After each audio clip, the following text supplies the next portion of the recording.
Jesus estava no Getsêmani, orando, já nos seus momentos finais, nos tempos finais do seu ministério. E de repente ele percebeu que um grupo de pessoas vinham buscá-lo. Ele saiu do seu lugar e foi até o portão que dava acesso ao jardim do Getsêmani. E aquele grupo de pessoas chegou. Dentre eles, duas pessoas em especial que quero dizer sobre elas. E quando as pessoas chegaram, Jesus perguntou: a quem buscais? E o mestre e as pessoas responderam: buscamos a Jesus, o Nazareno. Ele disse: sou eu. Ao som desse sou eu, aqueles homens caíram. Ao som desse sou eu, ao som desse poderoso sou eu, aqueles homens caíram por terra. Era o Deus Todo-Poderoso falando, como havia dito em Êxodo: Moisés, quando te perguntarem quem te enviou, diga: eu sou, me enviou a vós.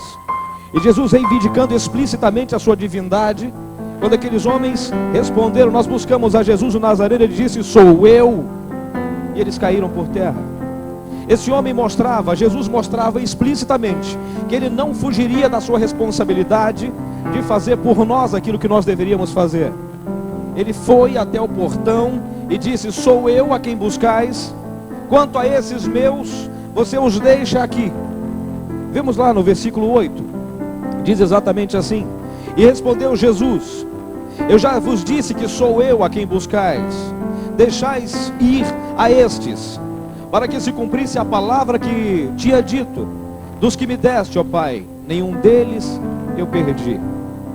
Jesus, mostrando um grau de amizade acima de qualquer coisa, ele avisa para os soldados: deixa que esses meus discípulos vão embora. A esses não importa o que vai acontecer comigo, porque o que tem que acontecer comigo será exatamente o que tem que acontecer comigo, para que se cumpra a palavra do meu Pai na minha vida. Quanto a esses você deixa em paz. Eu assumo total responsabilidade pelo que vai acontecer a partir de agora. A esses você não toca. Até no momento da dificuldade, até no momento da dor, Jesus fala para todos os seus inimigos: a esses você não toca, porque esses são meus, e esses eu não vou perder. Mas o que é que tem isso a ver com o culto do amigo? Talvez nada, talvez tudo. Mas observem bem, entre aqueles homens que foram buscar Jesus, tinha um que andava com ele todo o tempo: Judas. Aí a gente vai e fala mal de Judas.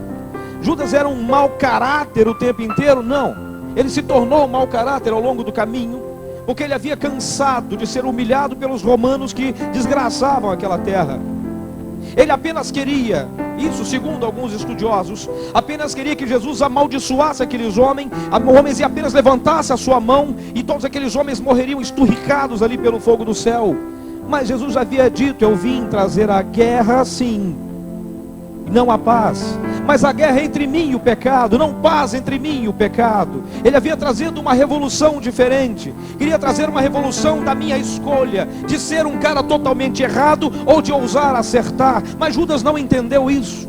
Queria apenas que acontecesse alguma coisa. E muitas vezes na nossa pressa de que aconteça alguma coisa na nossa vida, nós metemos os pés pelas mãos e fazemos besteiras, assim como Judas fez. Ele se vendeu por 30 moedas de prata. E quantas vezes nós vendemos a nossa amizade com alguém por muito menos que isso? Trocamos toda a dedicação que os nossos pais têm conosco, trocamos toda a dedicação que a nossa igreja tem conosco, que os nossos amigos têm conosco, por um momento apenas de uma diversão que acaba rápido, e você passa o resto da sua vida se arrependendo daquilo. E Judas vendeu o seu amigo por 30 moedas de prata. Foi o preço de uma amizade.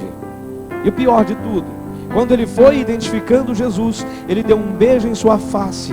E pouco antes disso, Jesus havia perguntado: a que vens, amigo? Dói, né? Dói quando você sabe a besteira que você fez. E o pior de tudo, você sabe que a vítima da besteira que você fez também sabe que você fez besteira, mas ele não te acusa, ele apenas te pergunta: a que vens, amigo? Ele dá um beijo na face. Por isso que eu digo que a traição não é uma relação ilícita, é o beijo, é uma coisa muito íntima. Começa tudo no beijo, e Judas o traiu com um beijo. Mas não é sobre Judas ainda que quero falar. Quero falar ainda de um outro homem que havia mandado um dos seus servos buscar Jesus, um homem que estaria, poderia eu dizer, no lugar errado, na hora errada. Não estava no lugar errado, estava no lugar certo, na hora certa, para encontrar o amigo certo. Caifás o havia mandado lá, mas Caifás era um homem sem identidade. Caifás não era o cara que tinha nome próprio. Caifás, esse Caifás de quem o texto fala, ele era filho de Anás, que era neto de Caifás, que era um homem realmente sacerdote do templo de Deus. O seu filho Anás foi um homem colocado, já que ele vinha de uma família sacerdotal, foi colocado como sacerdote pelos romanos, por causa das alianças que ele poderia fazer. Assim como Judas também se vendeu pelo poder, Judas pelo poder de apontar, e Anás pelo poder de ser um homem importante, assim como o seu pai havia sido, Caifás, o verdadeiro. Ainda pior do que isso, o neto do Caifás, o sacerdote legítimo, filho de Anás, o sacerdote colocado por interesse, ele havia também deixado de usar o seu próprio nome e assumiu o nome de Caifás.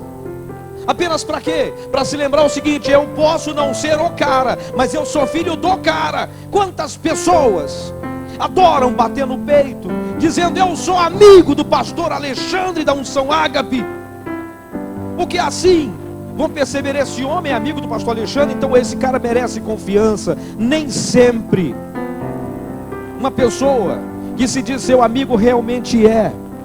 Mas acredite numa coisa: quando você fala que Jesus é seu amigo, você tem toda a razão. Quando você fala que o pastor Alexandre é amigo de Jesus, você tem toda a razão. Quando você fala que os crentes da unção Ágape são amigos assim, com Jesus, isso é verdade. Porque você não estaria aqui se Jesus não fosse teu amigo e não gostasse tanto de você. Eu não estaria aqui se Jesus não gostasse tanto de mim e não me dissesse: atenda ao pedido do pastor Alexandre, que é meu amigo, e esteja lá, porque naquela igreja eu vou te abençoar. Nem que seja te dando uma cajadada na mensagem que você vai pregar, mas lá eu vou te abençoar também, assim como a você também. Mas o que é que tem Ananias, o que é que tem esse cara a favor do dia do amigo? O que Caifás tem a ver com isso? Caifás deu erroneamente uma oportunidade. Ele era um cara de pau preguiçoso. De madrugada ele manda um empregado dele, um servo dele. Aquilo que a gente estava conversando aquele dia. Eu não encontrei outro texto para falar, meu pastor, então tinha que ser esse. Mandou um homem, um empregado dele, um servo dele. Vai junto com os soldados e com o sem vergonha do Judas e vai lá encontrar esse tal de Jesus aí. O nome desse jovem, desse rapaz, era Malco. Observem bem, no versículo 10. E Simão Pedro tinha uma espada e a desembainhou e feriu ao servo do sumo sacerdote, cortando-lhe a orelha direita. E o nome desse servo era Malco. É desse garoto que eu quero falar. Um homem sem história. Apenas esse versículo da Bíblia diz o seu nome. Apenas esse versículo. Você não vai encontrar a história dele em lugar nenhum. Mas quero falar exatamente desse homem sem história. Desse homem que as pessoas não se importavam muito com ele. Assim como acontece comigo e com você. As pessoas não nos dão o valor que nós achamos que temos. E aí nós achamos que nós não merecemos a amizade e o respeito de ninguém. Às vezes nós nos colocamos nessa posição de coitados, achando que ninguém gosta de nós, achando que nós não temos importância, achando que o nosso lugar na história está ocupado por outras pessoas, achando que a nossa vida é uma vida que não tem a menor graça, achando que a nossa vida é apenas viver essa mediocridade que nós vivemos. Mas está escrito aqui, 2012 é o ano da totalidade. E desde o início do ano você vem lendo isso e você não percebeu ainda o que isso quer dizer. Você ainda não alcançou a totalidade. Você ainda não está no ponto em que Deus quer que você esteja. Está faltando um pouquinho de determinação da tua parte e da minha, para que a gente esteja melhor. Está faltando que a gente se valorize um pouco mais. Reclamamos do nosso emprego que não é tão bom, e falamos para os nossos amigos exatamente isso. Para amigos a gente pode falar. Para amigos a gente pode contar das nossas mazelas. Para amigos a gente pode contar das nossas dificuldades. Para amigos a gente pode reclamar do que a gente quiser. Só que existem amigos que espalham informação. Existem amigos que compartilham com outras pessoas. Ele curte o que você falou e compartilha o que você disse. Nada a ver com o Facebook, mas também tem. Mas tem, vou fazer o quê? Tem que entrar na linguagem. O fato é que tem dificuldades que a gente passa, que a gente tem que se calar e falar apenas para Deus. Você não ouviu falar de Malco em nenhum outro momento na Bíblia. Nesse momento específico, um homem sem história se encontra com um homem que dividiu a história. A história sempre é assim, antes e depois de Cristo, não é bem assim? No ano tanto antes de Cristo, no ano tanto depois de Cristo, um homem que dividiu a história apenas por existir. Seu ministério não passou de 3 anos e meio talvez. Dentro do que a gente sabe da palavra de Deus, dentro da Bíblia, do ministério específico de Jesus, sabendo que ele era o Filho de Deus desde quando foi gerado. Em 3 anos, esse homem conseguiu dividir a história. E se juntasse, empilhasse todos os livros que falam a respeito dele, já foi dito, daria a volta ao mundo e ainda sobraria espaço para mais alguns na minha biblioteca, que é bem pequenininho, mas caberia alguns volumes ainda. Mas ali tinha um homem sem história, um homem que foi mandado por um homem preguiçoso, um homem que não tinha identidade, embora ele quisesse usar o nome do seu avô para dizer: eu sou neto de Caifás o grande, mas eu sou apenas um cara. Você pode até não me respeitar pelo que eu sou, mas respeita a minha história. Eu sou neto de Caifás. E daí? E a sua história, quem escreve? Lá estava o pobre do Malco parado na frente daquela multidão, sem ter muito o que fazer, não sabia nem por que ele estava lá. Afinal de contas ele estava dormindo, ele não era autoridade, ele era apenas o aprendiz. E muita gente acha que ele era um soldado e dizem dele era um soldado. Pedro partiu para cima do soldado. Não, Pedro não era burro. Pedro era doido de pedra, era muito valente, era brabo, mas Pedro não era burro. Se ele fosse para cima de um soldado, o soldado também desceria a espada em cima dele. Mas não, ele foi para cima de quem? Do pobre, do servo, do sumo sacerdote que estava desarmado. Acontece isso também com a gente na igreja. Pessoas que estão dentro da sua posição vêm para cima de mim porque eu não tenho posição nenhuma e tira de mim a possibilidade de crescer e aponta para você e diz: você não vai chegar a lugar nenhum porque você não tem estudo, e mesmo que você tivesse também não vai adiantar porque já está tarde, você já está velho. Que conversa boba. Você pode fazer o que você quiser a hora que você quiser, é só você determinar: eu vou voltar a estudar amanhã, e você vai. Quem manda na sua vida é você. A maldição que as pessoas lançam não é tua, é delas. Não é para você assumir, se assume se você quiser. Porque a bênção também é assim, você assume a bênção se você quiser, a maldição da mesma forma. E Malco estava lá, e Pedro vai para cima de Malco e corta-lhe a orelha. Essa violência chega ao ponto em que eu posso falar para você sobre o que eu quero dizer. A amizade por um homem que eu não conhecia, que você não conhecia, que Jesus conhecia e sabia que ele não estava ali na hora errada, no momento errado. Um homem que não tinha história encontra-se com outro que dividiu a história. Pedro corta-lhe a orelha. E no filme do Mel Gibson, A Paixão de Cristo, eu vi a cena mais linda a respeito desse fato. Pedro se lança acima daquele homem, corta-lhe a orelha, e a última coisa que ele se preocupou foi com a dor. Ele apenas coloca a mão no local onde estava a sua orelha e percebe o sangue e vai simplesmente desabando sobre as suas pernas. Ele simplesmente cai de joelhos sem ação. O homem apenas cai de joelhos sem ação, porque finalmente ele havia perdido, depois de tanto investimento, a possibilidade de, quem sabe, ser um sacerdote. Alguém havia tirado dele a possibilidade da realização de um sonho. Alguém havia tirado dele, lamentavelmente, a única coisa que o impedia, ou que o impulsionaria, melhor dizendo, a ser um sacerdote. Ele estava aprendendo com Caifás a ser um sacerdote.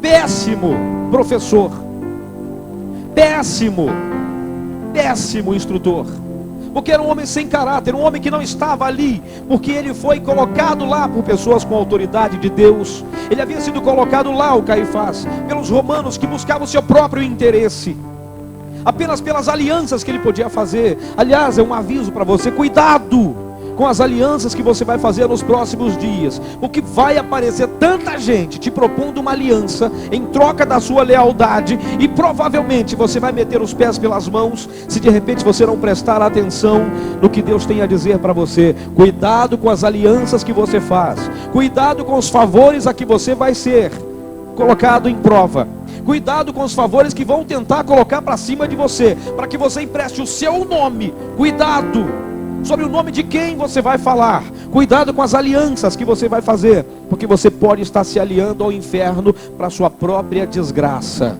se você não atentar para aquilo que Deus chama de bons costumes, os costumes de limites antigos que não devem nunca ser derrubados, limites da moralidade, da decência, daquele que maneja bem a palavra da verdade e que não tem do que se envergonhar. Cuidado com as alianças que você vai fazer, cuidado com as posições que querem te colocar apenas pelo interesse em usar o teu nome, porque o teu nome é santo, mas talvez a pessoa que vai usar não seja tão santo assim, embora professe: eu sou amigo do povo de Deus. Não é bem assim que a coisa funciona. Malco de joelhos, apenas colocando a mão onde estaria a sua orelha, ele se lembrou do que estava lá no texto bíblico, dizendo que aquele que fosse sacerdote deve ter o seu corpo perfeito, perfeitamente apresentável a Deus, sem defeito. Ele perdeu a sua orelha. E agora? Ele era um aleijado, até então ele era um homem perfeito, mas que droga, eu não tinha que ter vindo para cá, eu tinha que ter ficado na minha casa, não era para ter vindo aqui. Por que que o meu chefe não veio? Por que que ele mandou que eu viesse? E agora, que amigo é esse que eu tenho?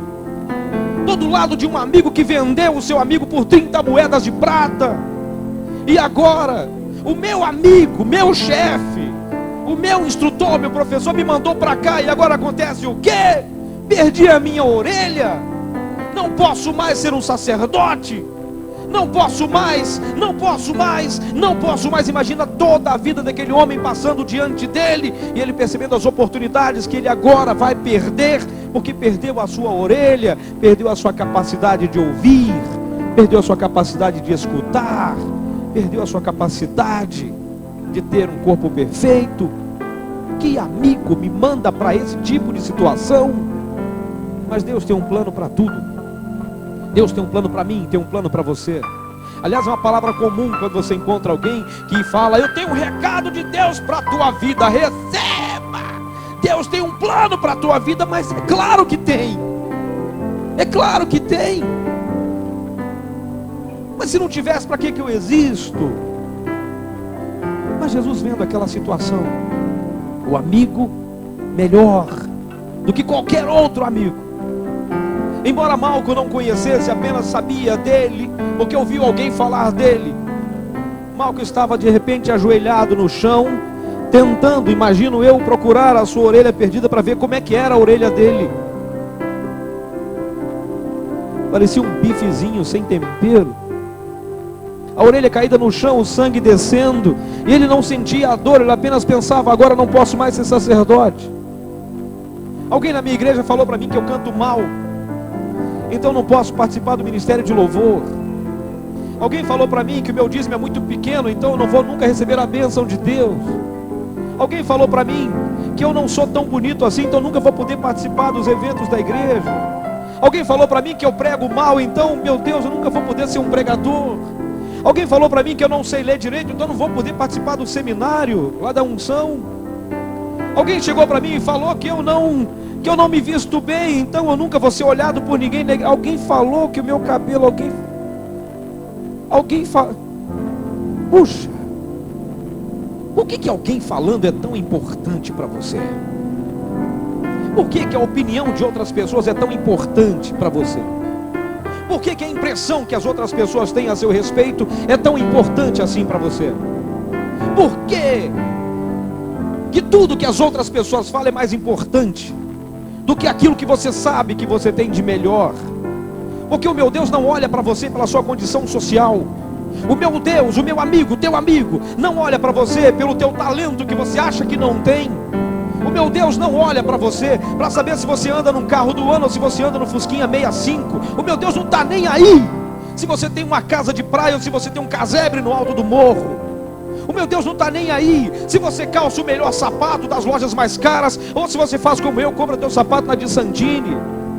Deus não está nem aí se você vai na Impecável, Maré Mansa, comprar um terno, ou se você vai nas lojas Armani para comprar outro. Deus não está nem aí com o que você veste, com o que você calça, se você come caviar ou se você come ovo ou sardinha. Deus não está preocupado com isso.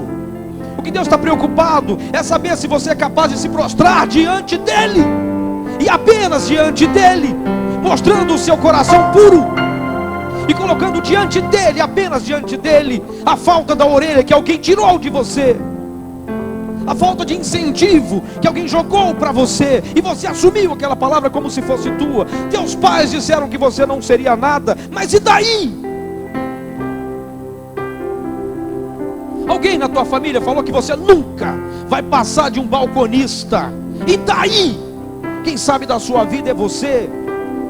Os estudos estão aí à sua disposição. A pacificação chegou na nossa região. Tem muitos cursos sendo oferecidos por aí. Você não faz se você não quiser. Você só assume a posição de coitado se você quiser.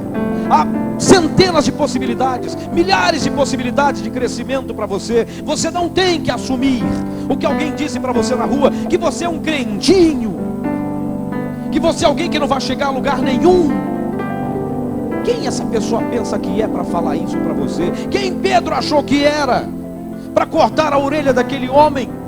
Por que não foi para cima de um soldado? Porque o soldado estava de capacete, a orelha não aparecia. Ele foi para cima de um pobre, de um servo, de um sumo sacerdote, que sempre quis apenas uma coisa: eu vou aprender a ser um sacerdote, e eu quero ser melhor do que Caifás. São deduções minhas. Eu quero ser melhor do que o meu professor. Acredite, você pode. Eu tenho um irmão que ele começou a tocar violão ainda com 5, 6 anos de idade. Nós cantávamos juntos na nossa infância. Hoje ele não canta mais junto não, mas enfim, ele aprendeu a tocar violão com 5, 6 anos de idade. Aos 10 anos o professor não tinha mais coragem de dar aula para ele, porque ele tinha tanta vontade de aprender, tanta vontade de aprender a tocar violão, que ele acabou superando o seu professor, porque ele começou a buscar em outras fontes. Se onde você está as coisas não estão indo muito bem, comece a olhar por cima também. Não olhe apenas no mesmo nível que você está, olhe para cima. Comece a andar com pessoas que têm um pouquinho mais de inteligência que você, ou entre aspas. Comece a andar com pessoas que têm alguma coisa para te ensinar. Não anda com quem não sabe nada, porque você vai esquecer aquilo que você sabe, porque acha que aquela pessoa está se dando bem. Muito pelo contrário, mantenha aquela pessoa por perto, seguindo a você com o teu exemplo. E aquela pessoa que acha que sabe tudo e não sabe nada, vai começar a aprender com você, vai entender a sua determinação de chegar até lá, e você vai acabar superando todas aquelas pessoas que ficaram pensando: puxa vida, você vai passar 4 anos estudando? Ah, fala sério, cara. Pois é, hoje, 4 anos depois, você se forma, e aquela pessoa está lá dizendo: puxa vida, hein, cara, você conseguiu, hein? Faça isso. Surpreenda as pessoas que se dizem seus amigos, mas não incentivam, e se torne amigo delas incentivando com seu exemplo. Você pode. Yes, we can, disse Barack Obama. Yes, we can. Você pode. Você pode fazer o que você quiser. Sabe por quê? Porque Deus já te deu tudo. Ele te deu inclusive a escolha de ser ou não ser. Eis a questão. Você pode, se você quiser. É difícil passar a noite toda estudando? É.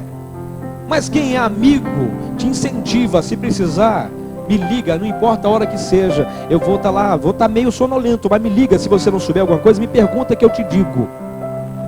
E se eu não souber, vou estudar junto contigo. Amigos fazem isso. Dentro da dificuldade, se você estiver de joelhos, ele se ajoelha junto com você. Você pode estar caído, mas ele se ajoelha junto a você caído, não para ficar caído junto contigo, mas para te oferecer o suporte, para te levantar e te colocar de pé, e diz: eu vou junto com você até onde eu precisar. Vamos juntos. E Malco ainda de joelhos enquanto a gente fala, lamentando a sua sorte ou a falta dela. Mal ele sabia que ele estava diante do melhor amigo que alguém podia querer. E Jesus, conhecendo o coração daquele homem, imagino eu, olhando para aquele homem, imagino eu, E repassando na sua mente, imagino eu, todos os sonhos daquele jovem, todos os sonhos de Malco, ali ajoelhado no chão, se esvaindo em sangue, a sua orelha no chão, já entrando no processo de degradação. Não tinha mais suprimento de sangue naquela orelha. A orelha estava morrendo. O sonho estava cada vez mais distante. O sonho estava cada vez mais longe. E Malco apenas lamentando a sua sorte, imaginando por que Caifás fez isso comigo. Imagino eu olhando para Pedro dizendo: o que foi que eu fiz com você? O que foi que eu fiz com você? Por que você fez isso comigo?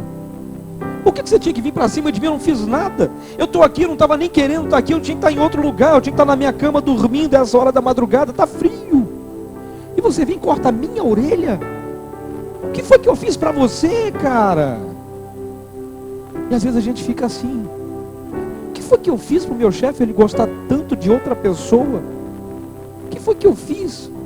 Porque ele promove outras pessoas e não a mim, que trabalho desde madrugada aqui na empresa. Trabalho, meu chefe prefere promover o outro que não faz nada. O que foi que eu fiz para esse cara? E na escola, por que meu professor não só dá nota vermelha para mim? Eu faço do estudo tudo, eu chego toda hora na hora certa, eu faço tudo que eu tenho que fazer, mas ele dá nota vermelha para mim. Ou quando dá nota vermelha, dá sempre 1,5. Que é isso? Qual é o problema desse cara comigo? Tirou meio ponto, por quê? Quando o outro nem vem à aula, ganhou 10,5 e eu ganho 7,5. Por que acontece isso comigo? Aí eu assumo a minha posição de coitadinho, achando que Deus não está nem aí comigo. Imagino eu, Malco, ajoelhado no chão ainda enquanto a gente conversa. E agora o que eu vou fazer da minha vida? E agora quem poderá me defender? E o Chapolin Colorado não apareceu para dizer: eu! Não tem super-herói nesse momento. Não tem super-herói no momento em que você está passando dificuldades, no momento em que você está no último dia para pagar a sua prestação e não tem dinheiro. Não tem super-herói que vai chegar até você dizendo: eu! E não adianta alguém chegar: não contavam com a minha ajuda. Não vai dar certo. Não vai. E Jesus então abaixa-se onde Malco estava. Você sabe que meu Deus é tão bom, amigo, que Ele desce até o seu nível para te mostrar que você pode chegar na altura que Ele quer. Ele é capaz de descer onde você está caído no chão. Ele é capaz de chegar até você, ali onde você está, naquele lugar mal cheiroso.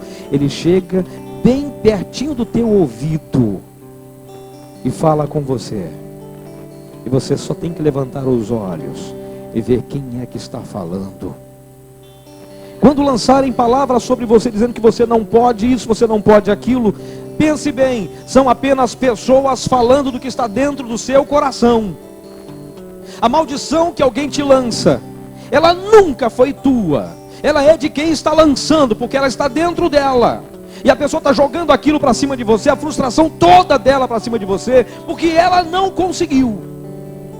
E na verdade a intenção dela não é fazer com que você se sinta menor, é te empurrar para que você a desiluda, mostrando a ela que você pode sim chegar. É o incentivo que os teus pais estão te dando, mesmo que inconsciente, quando dizem que você não vale nada, que você não vai chegar a lugar nenhum, que você não faz isso, que você não faz aquilo. Não assuma essa palavra, assuma o oposto dela. Ah, diz que eu não vou ser nada, então fica olhando. Ah, você diz que eu não posso, então fica olhando. Fica olhando, daqui a 4 anos, quando a minha formatura se fizer, você vai ficar só olhando, me aplaudindo, porque você disse que eu não podia, mas em Deus eu posso tudo. E você chega lá, mas não é porque você assumiu a maldição, você pelo contrário, você rejeitou e disse: eu posso fazer o contrário. O seu erro do passado não determina quem você vai ser no futuro, a não ser que você queira. O erro que você cometeu ontem, o erro que você cometeu hoje, não determina o seu caráter, determina que você é apenas humano. Mas a partir do momento da dificuldade que você enfrenta, a partir do momento que você errou, vai dizer do que você é feito. Ou você vence e você é da fibra de Deus, ou você é derrotado e você continua sendo da fibra de Deus, mas alguém que não tem fé, e você não agradou o coração de Deus. Derrotados também são filhos de Deus, você sabia? Às vezes nós dizemos que um derrotado é servo do diabo. Não, ele apenas foi vítima dele, vítima da falta de fé, vítima da dificuldade em acreditar que o Deus que abriu o mar vermelho, ressuscitou a filha de Lázaro, é o mesmo hoje, que pode fazer a mesma coisa. E Malco no chão, pensando na sua dificuldade em agora conseguir um outro emprego para viver, não poderia mais ser servo do sumo sacerdote, teria que esconder agora a falta de alguma coisa que lhe roubaram. Mas Jesus abaixa-se até o nível dele, pega a orelha dele e coloca no lugar. Coloca tudo no seu devido lugar. Um amigo falso tenta te tirar as coisas do lugar. O amigo verdadeiro tira até o que te tomaram e coloca no seu devido lugar, dizendo: quem determina quem vai ou quem fica sou eu. Não são pessoas que vão tirar o teu sonho, quando eu tenho meus planos para você, para realizar o teu sonho. Eu coloco as coisas no seu devido lugar. Malco, ainda sem entender muito, não havia percebido que o seu ministério havia sido restituído a ele. Porque na verdade, quando coisas boas acontecem para nós, a gente não pensa muito nisso. A gente só pensa o que é que vem depois. Eu estava passando umas dificuldades um tempo atrás, comentando com os pastores. Eu estava com uma cultura de furúnculo no meu corpo, sério. Parecia que meu corpo estava sendo usado como experimentação para furúnculos. Quanto tempo esse cara aguenta? Eu tive 37 furúnculos em menos de um mês. Meu Deus do céu, que coisa horrível. 37 furúnculos. E eu ficava pensando, acabou, graças a Deus, os 7, tem a cultura lá na roça diz, você tem que ter 7 furúnculos. Então acabou, depois do 7 acabou. Passaram 7, eu, opa, tô livre. No que eu tô livre, eu botei a mão na costela, tinha outro nascendo. Eu passei a mão um pouco mais acima, tinha mais um, 4, nascendo de uma vez. Meu Deus do céu, 37 furúnculos. Não bastando isso, de repente fui ao médico, com o corpo todo empolado. O médico disse, você está com escabiose. Eu, o que é isso? Sarna. O quê? Como assim eu estou com sarna? Você está com sarna. Mas o que é isso? Mas onde é que eu peguei isso? Pelo amor de Deus. Tem várias possibilidades. Mas meu Deus do céu, eu não convivo com ninguém que tenha. Descobri, meu enteado pegou na escola. Eu não entendi porque ele estava usando as minhas camisas. Justo a mais bonita que eu tinha que vestir no domingo. Ele estava com ela no sábado. Eu falei, minha camisa não, cara, eu vou ter que usar essa camisa amanhã, eu tenho que pregar amanhã, bota a camisa lá. E peguei a camisa e usei no dia seguinte. Eu peguei, sabe? Eu me senti assim, tipo Jó. Eu estava procurando caco de telha para tudo que é lado. Sério? Eu não tinha caco de telha, comprei aquela mãozinha de plástico.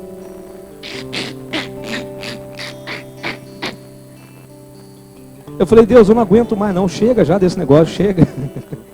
Graças a Deus os furúnculos acabaram.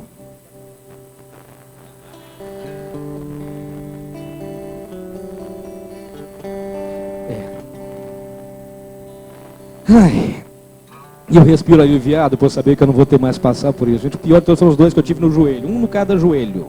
Quando você dorme na posição fetal. Jesus do céu, encosta um joelho no outro, sai fogo, o joelho virou pentecostal. Eu falei com o pastor que doía tanto que eu quase falava em língua na hora com aquilo lá, sério. Malco teve o seu sonho de volta por um amigo que ele não conhecia. Você pode ter o seu sonho de volta, a sua família de volta, seu trabalho de volta, sua vida com Deus de volta. Se você se ajoelhar diante de Deus e confessar, Deus, sem a sua ajuda vou continuar sem a minha orelha. Sem a tua ajuda meu ministério acabou. Sem a tua ajuda eu não tenho mais como sonhar. Sem a tua ajuda eu vou sempre achar que o Senhor tem sonho comigo. Eu não consigo imaginar Deus sonhando comigo. Eu não consigo imaginar Deus com cara de bobo sonhando, eu vou dar cabelo para o Cid um dia. Não. Eu não consigo imaginar sonhos de Deus para mim. Eu consigo imaginar os planos de Deus se realizando nos sonhos que eu tenho, se eu submetê-los a Ele. Deus tem planos para a tua vida. E não é um chavão apenas. Deus tem ministério para a tua vida. Isso não é palavra de chavão. Deus tem vida para a tua vida. Se você se curvar diante de Deus dizendo: Deus, meus amigos são todos falhos como eu sou. Neles eu encontro coisas. No Senhor eu encontro o universo. Nos meus amigos eu encontro palavras, algumas nem tão boas. No Senhor eu encontro a palavra que me dá vida. Nos meus amigos eu encontro o apoio para diversas situações. No Senhor eu encontro a ressuscitação para a minha vida. Seja você um Malco diante de Deus nessa noite. Alguém que mesmo que não tenha história, se encontra com um homem que dividiu a história. E a sua história começa aí. Malco se encontrou com Jesus no pior momento da sua vida. Descobriu nele o melhor amigo que a humanidade poderia querer. Um homem que é capaz de se ajoelhar, mesmo sabendo que estavam homens atrás dele querendo prendê-lo para o matar. Ele se abaixa, apenas coloca a orelha no lugar, dizendo: o teu ministério não foi comprometido, a tua vida continua igual, apenas faça direito dessa vez. Faça direito dessa vez. Eu não estou falando de matéria apenas. Faça acontecer, de você valorizar o sacrifício de Cristo por você na cruz. Porque Ele apenas tem para dizer: quem com ferro fere, com ferro será ferido. Não lance palavra de maldição sobre o seu amigo, porque o que você lança sobre o teu amigo, na verdade, estava dentro de você, e a raiz continua lá. Seja amigo de Deus.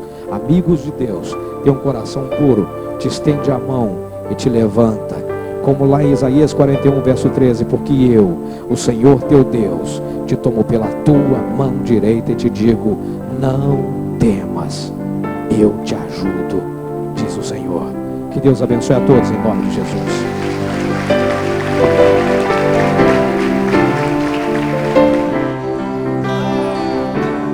Diga bem forte, querido, bem forte, para estremecer o inferno.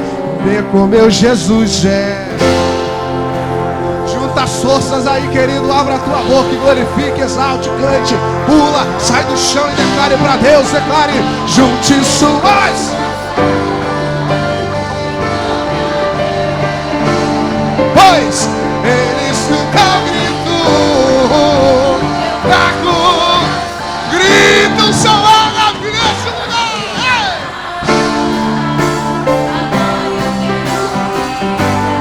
Santo, e uma história nova linda, escrita pelo dedo de. E uma história nova linda, e uma história nova e linda, escrita pelo dedo de Deus. E uma história nova e linda. Para finalizar, feche a mão de novo e declare: junte suas nesse lugar em nome de Jesus. E Ele escuta o grito, faz o teu coração cantar nesse lugar. Eu não te amo.